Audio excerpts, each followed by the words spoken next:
نحمده ونستعينه ونستغفره ونؤمن به ونتوكل عليه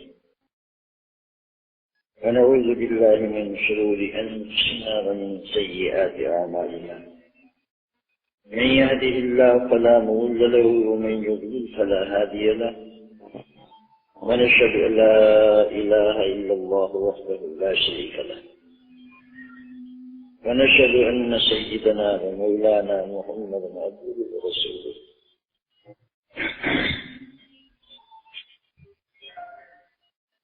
صلى الله تعالى عليه وعلى آله وأصحابه وبارك وسلم تسليما كثيرا كثيرا. أما بعد، فقد أخرج الشافعي والبيهقي عن مالك عن أبي سهيل بن مالك عن أبيه أنه سمع عثمان بن عفان رضي الله تعالى عنه يقول في خطبته: لا تكلف الصغير الكسب، فإنه متى كلفتموه لكسب سرق، ولا تكلف الأمة غير ذات الصنعة الكسب، فإنكم إن كلفتموه الكسب كسبت بفرجه. أكفوا إذا عافاكم الله، وعليكم المطاعم ما طاب منه. وأخرج البيهقي عن زيد بن الصلت أنه سمع عثمان وهو على المنبر يقول: يا أيها الناس، إياكم والميسر، يريد النرد، فإنها قد ذكرت لي أنها في بيوت ناس منكم، فمن كان من في بيته فليحرقه أو يكسر. فقال عثمان مرة أخرى وهو على المنبر: يا أيها الناس، إني قد كلمتكم في هذا النرد ولم أراكم قد أخذتموها، فلقد هممت أن آمر بحزم الحطب ثم أرسل إلى بيوت الذين هم في بيوتهم فأحرقها عليه.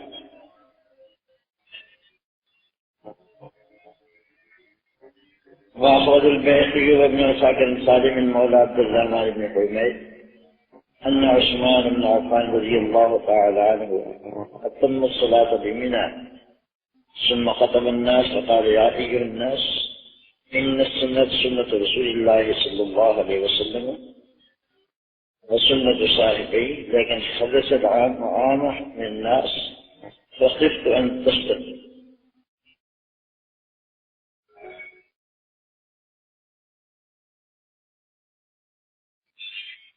امام مالک رحمہ اللہ تعالی نے چچا ابو سہیل بن مالک سے اور وہ اپنے والد سے روایت کرتے ہیں کہ انہوں نے حضرت عثمان بن عفان رضی اللہ تعالی عنہ کو سنا کہ آپ اپنے خطبے میں فرما رہے تھے: چھوٹے بچے کو کمانے پر نہ لگاؤ، کیونکہ جب تم اس کو اس پر مجبور کرو گے، کمانے پر مجبور کرو گے، تو وہ چوری کرے گا. اور لونڈی کو جو کہ کوئی کام نہ جانتی ہو، کمانے پر نہ لگاؤ، اس لیے کہ اگر تم اس کو اس کی کمائی کی زحمت دو گے تو وہ اپنی بدن فروشی کے ساتھ کسب کرے گی.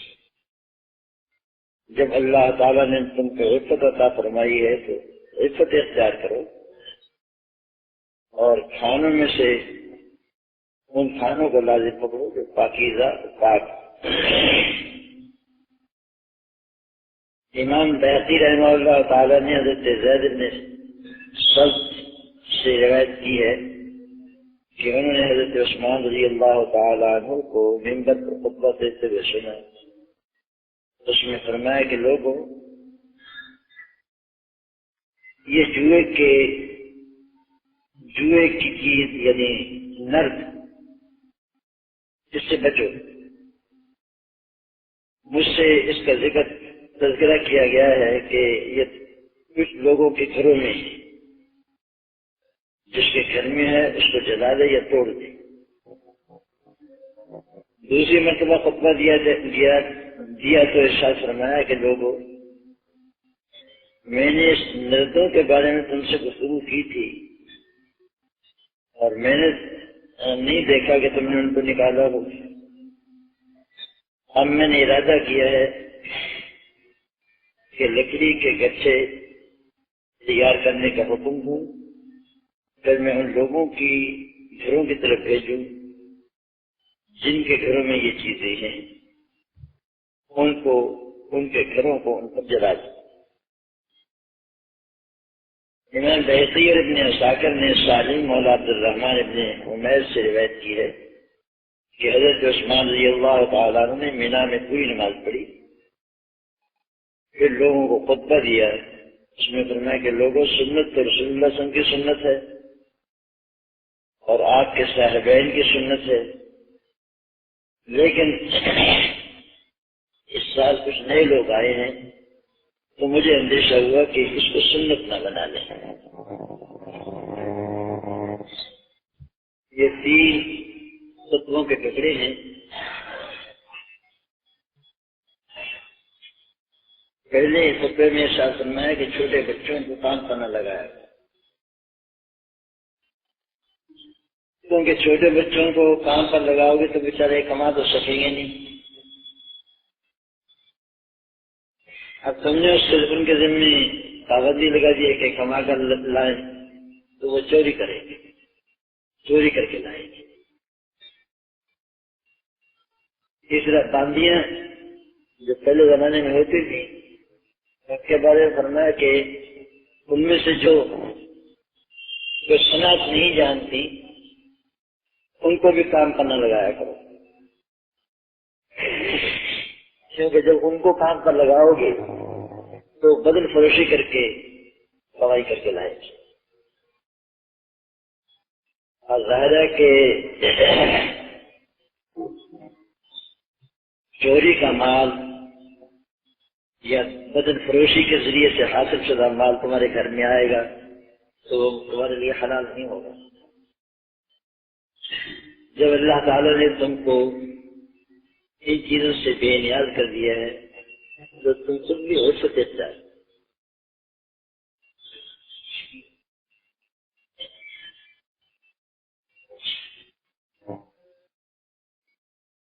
چھوٹے بچوں کی عمر کمانے کی نہیں ہے، اللہ یہ کہ کسی ایسی صورت پیش آ جائے بیچارے بچوں کو کمانا پڑے تو دوسری بات ہے، ورنہ یہ عمر تو لکھنے پڑھنے کی اور کمالات حاصل کرتے. تمام کے تمام والدین کوشش کرتے ہیں کہ بچوں کو اس عمر میں کو ہمیں سکھایا جائے.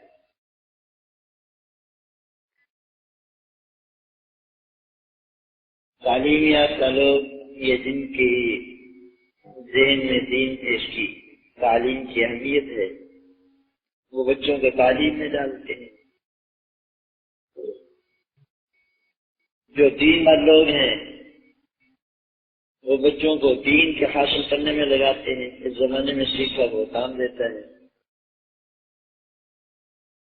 اور جو بیچارے ان دونوں چیزوں سے محروم ہیں وہ بھی ان کو کوئی نہ کوئی کسب پہ پیشہ سکھانا چاہتے ہیں. یہ تمہیں جو بچے کام کرتے ہوئے نظر آتے ہیں، کوئی سائیکلوں کی دکان پر، کوئی کسی جگہ پر، کوئی کسی جگہ پر، یہ حقیقت میں ایسے بچے ہیں کہ ان کے والدین نے ان کو اپنے خیال میں یہ کام سیکھنے کے لیے لگا دیا ہے. تھوڑا وقت ایسے بھی ملتے ہوں گے، لیکن ظاہر ہے کہ ایسے بچوں کے اخلاق کا بہت برباد ہو جاتا ہے. یقیناً وہ چوری بھی کرتے ہوں گے.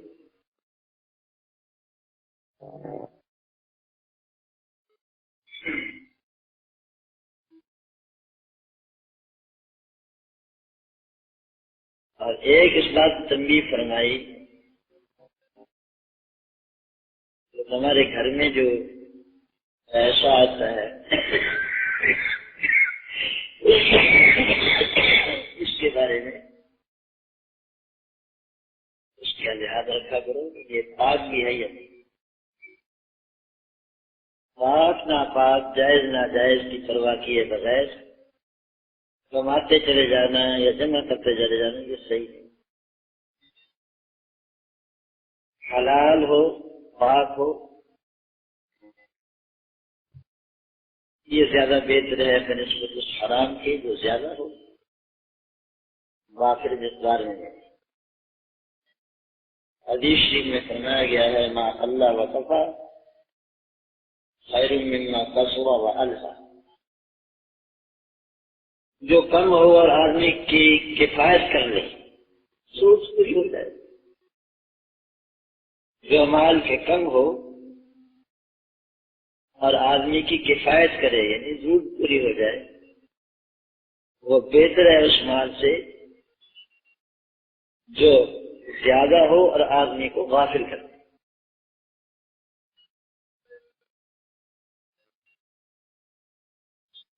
ہماری شریعت کا مزاج تو یہ ہے کہ زیادہ مال حلال کے طریقے سے ہو، اس سے بھی بچا جائے، زیادہ سمیٹنے کی کوشش نہیں، اس لیے کہ مال کی بہت سی آفتیں ہیں،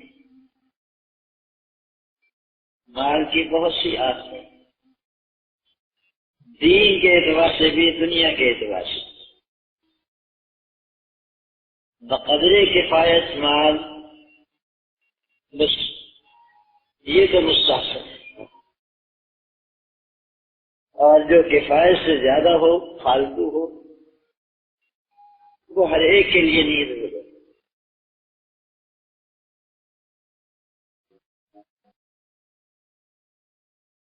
وہ ہر ایک کے لیے بہتر نہیں۔ امام غزالی رحمہ اللہ تعالی فرماتے ہیں کہ مال کی مثال سانپ کی ہے، اگر تم اس کا منتر جانتے ہو تو تمہیں کچھ نہیں کہے گا، اور اگر تمہیں اس کا منتر نہیں آتا تو پھر یہ تمہیں کاٹ کھائے گا۔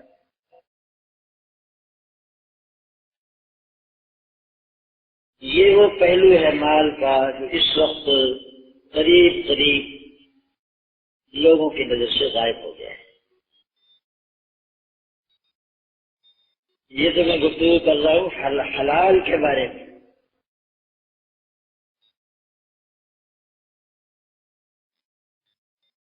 اور یہ بات کہ حلال حرام آنا ہی چاہیے تاکہ معیار زندگی کو بلند کیا جائے، یہ تصور مسلمانوں کا نہیں ہے۔ بھلے زمانوں میں مسلمانوں کا یہ تصور نہیں ہے۔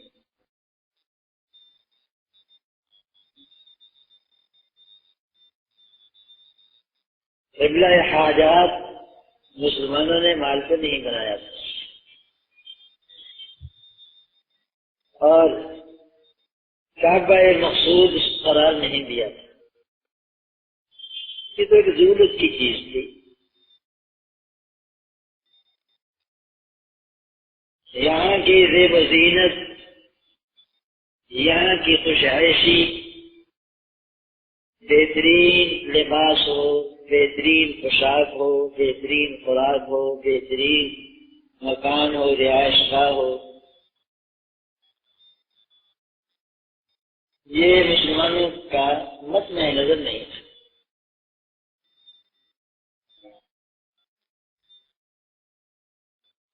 لیکن اب یہ چیزیں اصل مقصد بن گئی،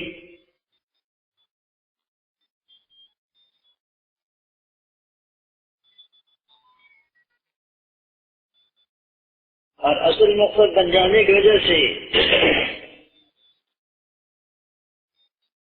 ہماری توجہ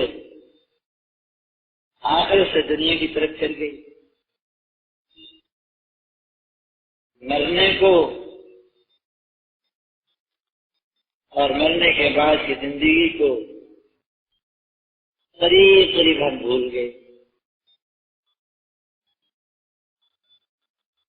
اور اس بات کا بھی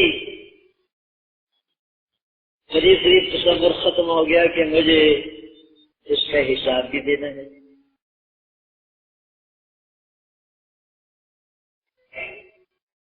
مال کو کماتے ہوئے اور مال کو خرچ کرتے ہوئے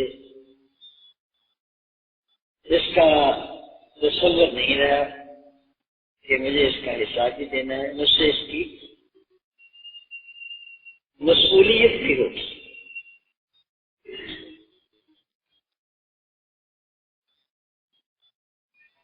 چنانچہ ہم دیکھ رہے ہیں ہمارے سامنے ہمارا نقشہ، اس کو ذکر کرنے کی ضرورت نہیں ہے کہ دین کے معاملے میں بس نماز روزہ کر لیا، وہ بھی ضروری نہیں کہ پابندی کے ساتھ ہو، وقت پر ادا ہو گیا تو وقت پر صحیح، نہ ہوا تو قضا صحیح،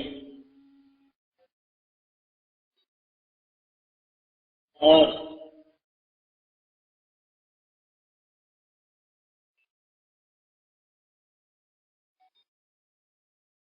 جماعت کے ساتھ ہوا تو جماعت کے ساتھ صحیح،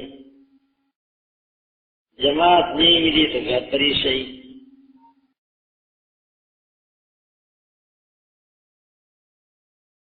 ہمارا دین تو یہاں تک رہ گیا ہے صرف، جتنے ہمارے ذمہ فرائض ہیں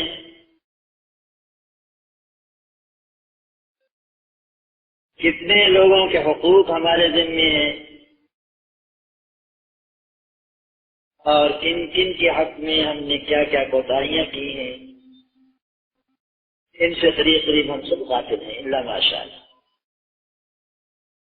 روزے رکھ لیے رمضان کے، بہت کیا تو زکوٰۃ دے دی، اور زکوٰۃ بھی حساب کر کے نہیں دیتے۔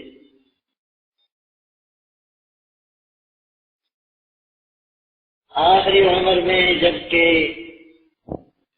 زندگی کے تمام مراحل طے ہو گئے تو پھر ہم خود کے لیے جاتے ہیں بڈھے ہو کر۔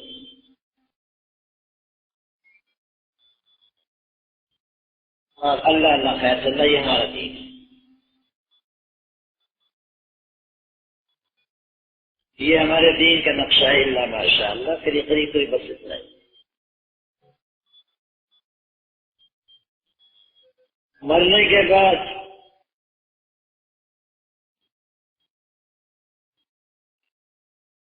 پیچھے کے فل کر لیے،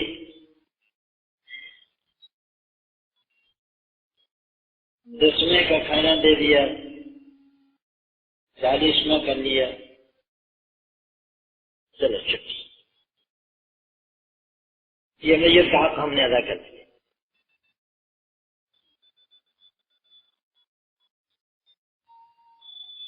آپ اور ہم سب کو سوچنا چاہیے کہ کیا آخرت کے مسافر کے لیے یہ بہتر ہے؟ کیا ہمیں ایسا ہی کرنا چاہیے؟ میرا بھائی،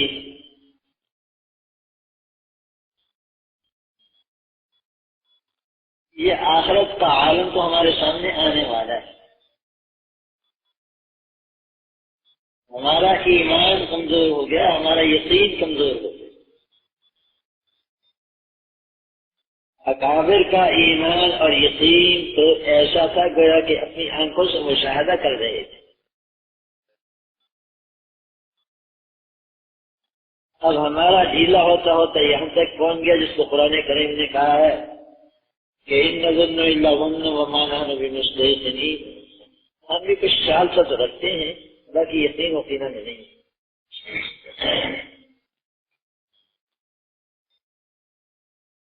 تو دنیا کمانے میں منہمک ہونا ضرورت سے زائد،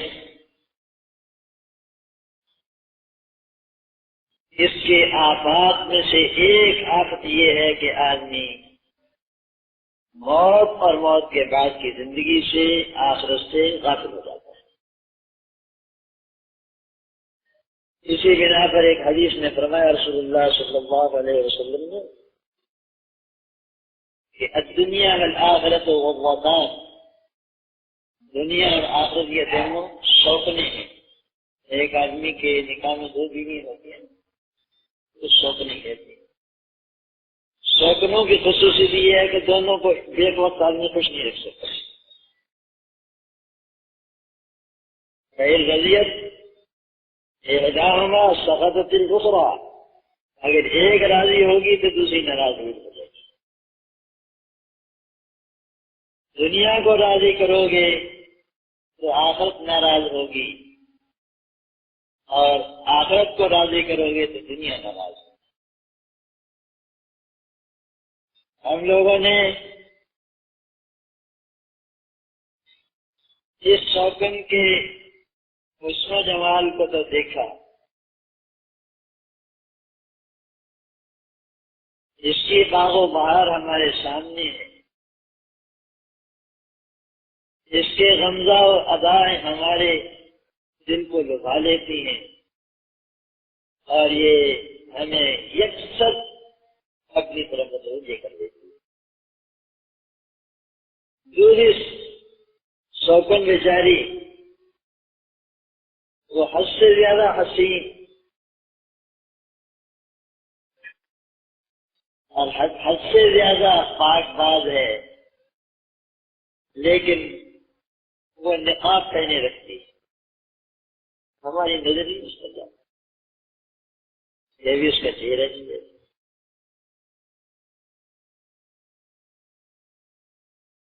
حضرت مولانا مظفر حسین صاحب رحمہ اللہ تعالی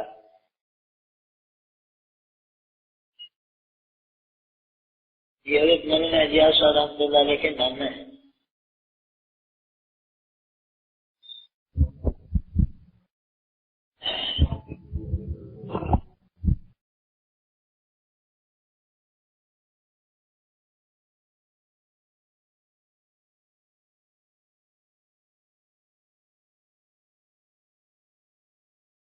اللہ کی یاد سے دل ہو گئے ہیں، ذکر اللہ کا مقصد اور تفریح فائدہ دیتی ہے. حسد یعنی کسی اور چیز سے سکون نہیں مل سکتا.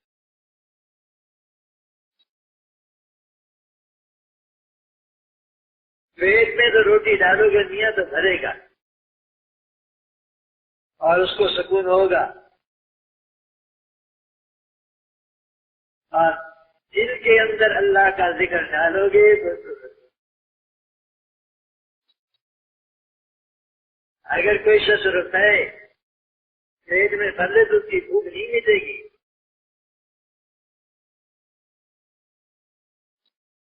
پیٹ میں بھرنے کی چیز روپے پیسے نہیں ہے کھانا. اور اسی طرح دل کے سکون اور اطمینان کی چیز روپیہ پیسہ مال و دولت عزت و جاہ، اور یہ جتنی چیزیں تمہارے سامنے پھیلی ہوئی ہیں یہ نہیں ہے، صرف ایک ہی چیز ہے، جس کی خوراک ایک ہی چیز ہے، اور وہ ہے اللہ کی یاد. اللہ کے ذکر اللہ.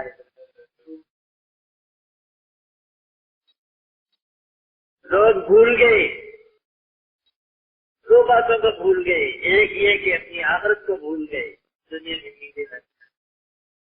دوسرے اس بات کو بھول گئے کہ دنیا میں کون سی چیز ہمارے لیے مفید ہے. وَلَا تَكُونُوا كَالَّذِينَ نَسُوا اللَّهَ فَأَنسَاهُمْ أَنفُسَهُمْ، اور نہ ہو مثل ان لوگوں کے جنہوں نے بھلا دیا اللہ کو، اللہ نے بھلا دی ان کو ان کی اپنی ذات، اپنے آپ کو بھول، اپنے نفع و نقصان سے غافل ہو گئے.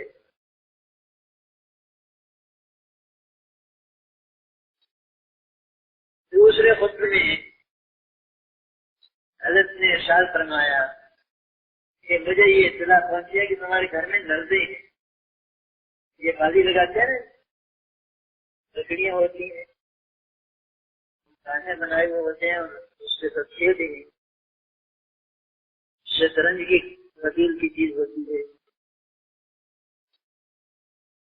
کچھ لوگ تاش کھیلتے ہیں، کچھ وہ شطرنج کھیلتے ہیں، جس کی بازی لگاتے ہیں، اور بعض بازی پر ہاتھ جیت پر شرطیں بھی بنتے ہیں.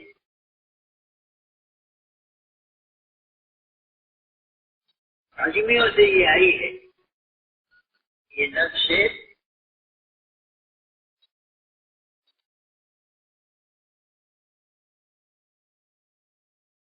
حدیث شریف نے اس پر بڑی وعید فرمائی.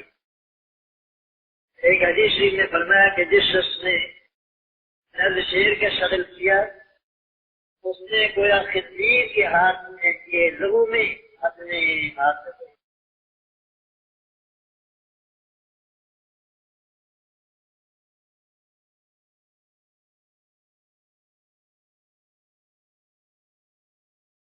حضرت نے ارشاد فرمایا ان کو اپنے گھروں سے نکال دو. لیکن شاید لوگوں نے سستی کی. کوئی دقت کو آدمیوں میں سے ہوگا جس کے بارے میں حضرت کی اطلاع پہنچی. وہ نہیں نکالا. اگلے جمعے میں صرف خطبہ دیا اور ارشاد فرمایا کہ میں نے نل کے بارے میں تمہیں کہا تھا. میرا خیال ہے کہ تم لوگوں نے اس کو نکالا دو.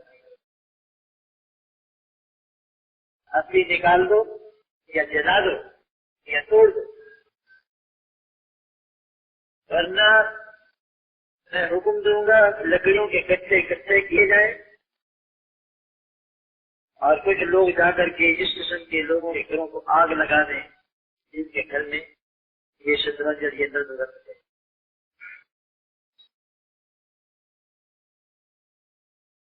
یہ حضرت عثمان رضی اللہ تعالیٰ عنہ کے زمانے کا آپ کا بچہ ہے.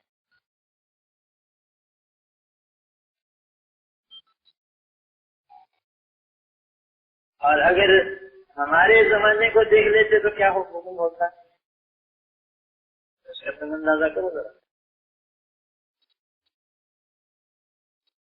شیطان نے ترقیات کا شکل میں کتنی چیزیں ایجاد کر دی ہیں. جب تک یہ بجلی نہیں آئی تھی گھروں میں چراغ جلتے تھے. تیل ہوتا تھا تو چراغ جلتا تھا، گھروں میں نہیں ہوتا تھا تو نہیں جلتا تھا. رسول اللہ صلی اللہ علیہ وسلم کے گھر میں چراغ نہیں جلتا. ایک قصہ بیان فرمایا حضرت ام المومنین عائشہ صدیقہ رضی اللہ تعالیٰ عنہ نے. تو ان کے بھانجے کہنے لگے کہ خالہ جان عروہ ان کے بھتیجے بھانجے، خالہ جان تو کیا آپ لوگ گھروں میں چراغ نہیں جلایا کرتے تھے؟ فرمانے لگی بیٹا اگر جلانے کو تیل مل جاتا تو اس کو کھا نہ لیتے.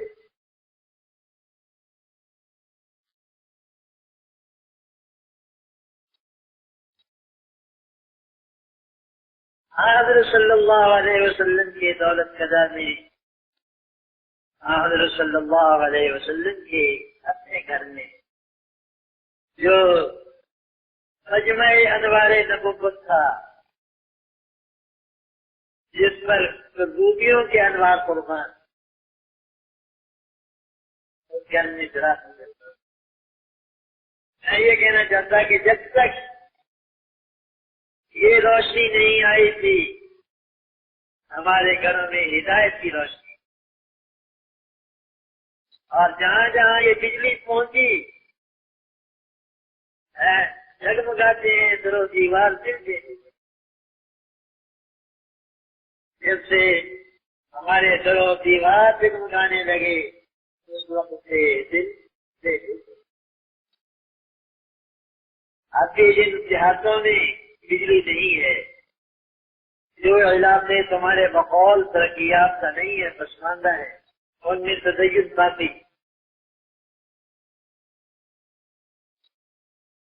اور یہ ہے تو پہلے ریڈیو آیا، اس کے بعد ٹیلی ویژن آیا، اس کے بعد نہ معلوم کیا کیا خرافات آتی گئی، اور اب ہمارے گھر دنیا بھر کی خواہشات کا اچھا بن گئی. مطلب دباؤ بھی سی آر کا ٹی وی کا چینل لگا ہوا ڈش لگا ہوا ہے، دنیا بھر کی جس جگہ کا کوئی ڈرامہ سب دیکھنا چاہو دیکھ سکتے ہو. یعنی دنیا بھر کی گندگی تمہارے گھر میں موجود ہے، اگر تم چاہو تو اس سے فائدہ اٹھا سکتے. ہمارے یہاں تو چھوٹے طبقے کے لوگ ہیں، ہم لوگ تو 1 2 3 کمرے ہیں، گھر کے 6-7 8 فرد ہیں، اسی میں گزارا کرتے ہیں اپنا کر کرا کے. لیکن یہ جو بڑے لوگ ہیں ان کے یہاں بیٹے کا کمرہ الگ ہے، بیٹی کا کمرہ الگ ہے، اور ہر ایک میں یہ لگا ہوا ہے. رات کو ان صاحبزادوں نے کنڈی اندر کی بند کی اور اس کو کھول دیا. ننگی فلمیں دیکھ رہے ہیں،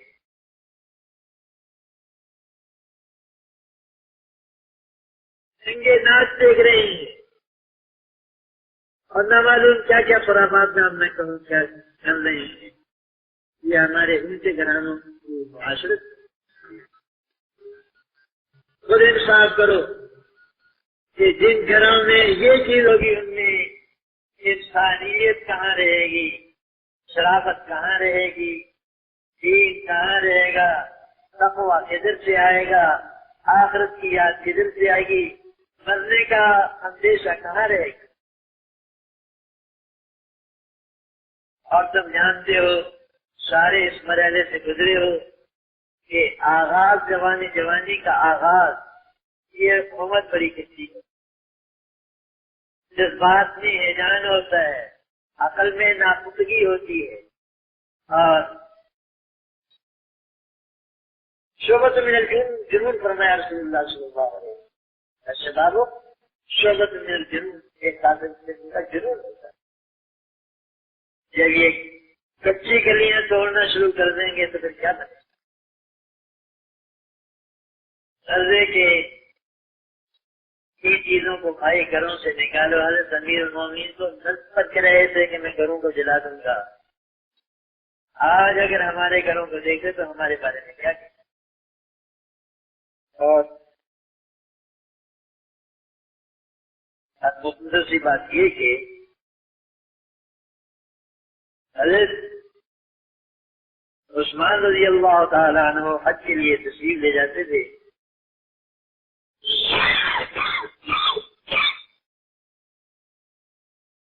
تو چونکہ مسافر ہوتے تھے اس لیے قصر کی نماز پڑھتے تھے. لیکن ایک سال نماز پوری پڑھا دی.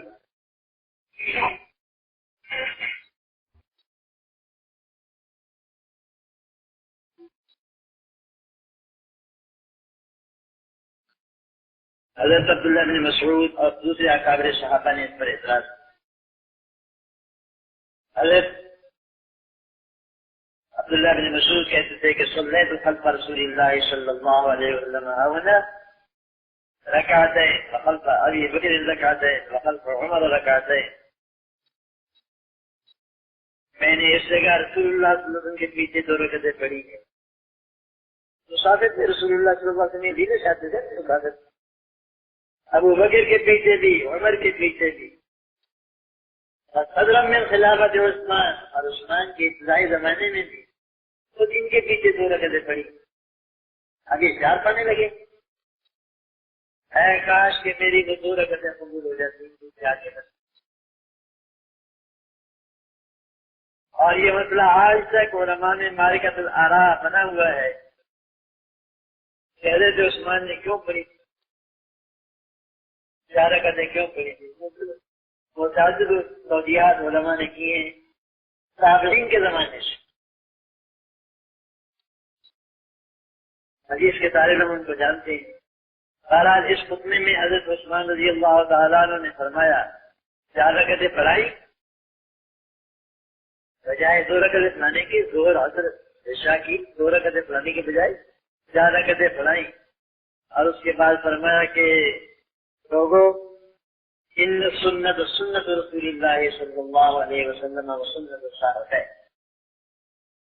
لوگوں سنت تو وہی ہے جو رسول اللہ صلی اللہ علیہ وسلم کی سنت ہے اور جو آپ کے دونوں رفقا حضرت ابو بکر اور حضرت عمر کی سنت ہے، یعنی 2 رکعتیں پڑھی جائے.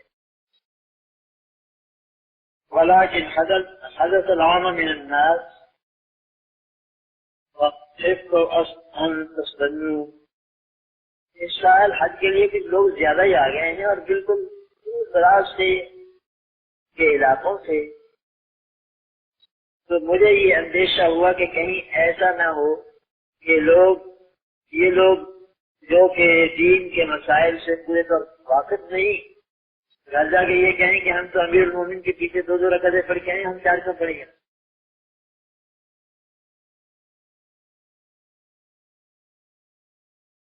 میں نے 4 اس لیے پڑھائی ہیں تاکہ تم 2 کو سنت نہ سمجھ لو، غلط فہمی سے۔ تمہیں معلوم ہونا چاہیے کہ یہ عصر کی وجہ سے 2 رکعتیں پڑھی جاتی ہیں، ورنہ ظہر، عصر اور عشاء کی نماز 4 رکعت ہوتی ہے۔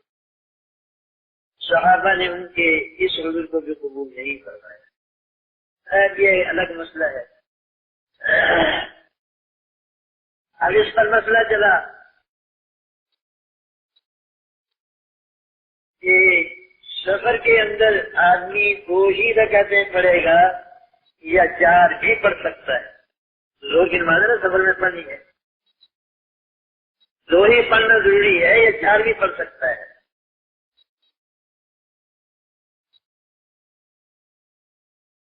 امام شافعی رحمہ اللہ تعالیٰ فرماتے ہیں کہ 2 پڑھنا رخصت ہے، 4 پڑھنا عزیمت ہے۔ 4 پڑھ سکتا ہے بلکہ پڑھنا بہتر ہے۔ ہمارے امام رحمہ اللہ فرماتے ہیں نہیں، بھولتے ہو بچے، بھولتے ہو، ان کے سامنے بچے ہیں، بلکہ بچوں کے بچے ہیں امام شافعی۔ امام شافعی رحمہ اللہ تعالیٰ شاگرد ہیں امام ابو حنیفہ کے شاگرد ہو، اور یہ میں نے اس لیے لفظ کہہ دیا، وقت بہت ہو گیا زیادہ۔ امام ربانی مجدد الاسلامی رحمہ اللہ تعالیٰ ایک موقع پر لکھتے ہیں کہ مجھے امام شافعی رحمۃ اللہ علیہ سے محبت ہے اور میں ان کو بڑا بزرگ سمجھتا ہوں، بلکہ بعض نقلی عبادات میں ان کے مذہب کی ابتدا کرتا ہوں۔ ہم نہ سیکھوں نا، لیکن کیا کروں، یہ ہمارا در جنب امام ابو حنیفہ ابی حنیفہ در رنگ طفلہ میں دین ہے۔ ان تمام کو امام ابو حنیفہ کے مقابلے میں بچوں جیسے سمجھتا ہوں، جیسے بڑے کے ہاتھ سامنے بچے ہوتے ہیں۔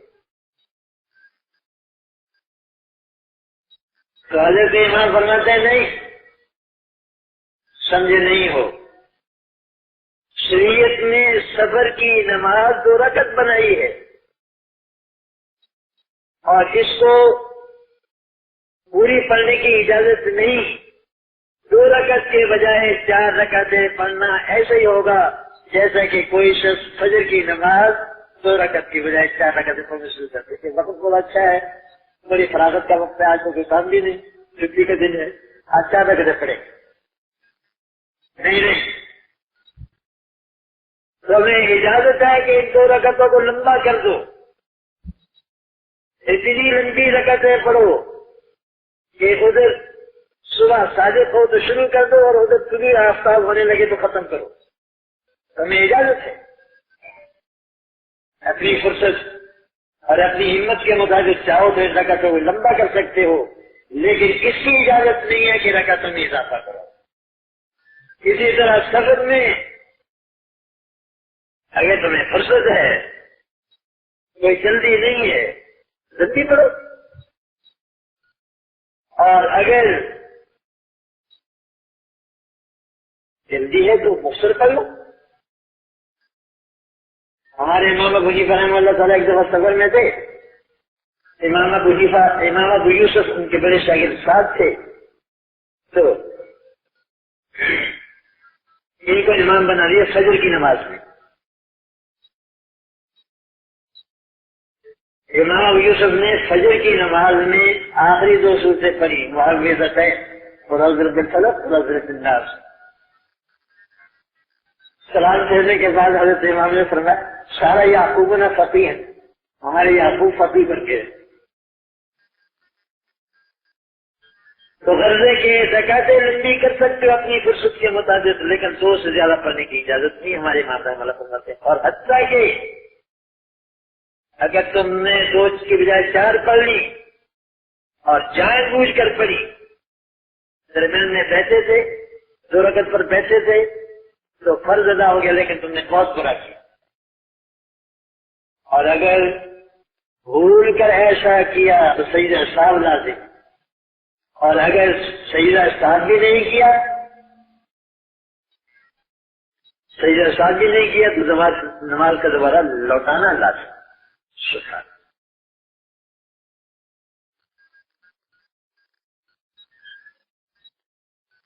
آج تو ہم لیٹ ہو رہے ہیں بھائی بہت سی دعائیں ہیں، بہت سی دعاؤں کی درخواستیں ہیں۔ کل کی ادائیگی کے لیے ایک ایسے مجھے تبلیغ کے لیے اللہ تعالیٰ قبول فرما دیں، یہ امتحان کی کامیابی کے لیے انا للہ و انا الیہ راجعون، سراج المنیر کے لیے وہ صحت کی دعا کی درخواست کرتے تھے، ان کا انتقال ہو گیا، اللہ ان کی بخشش فرمائے۔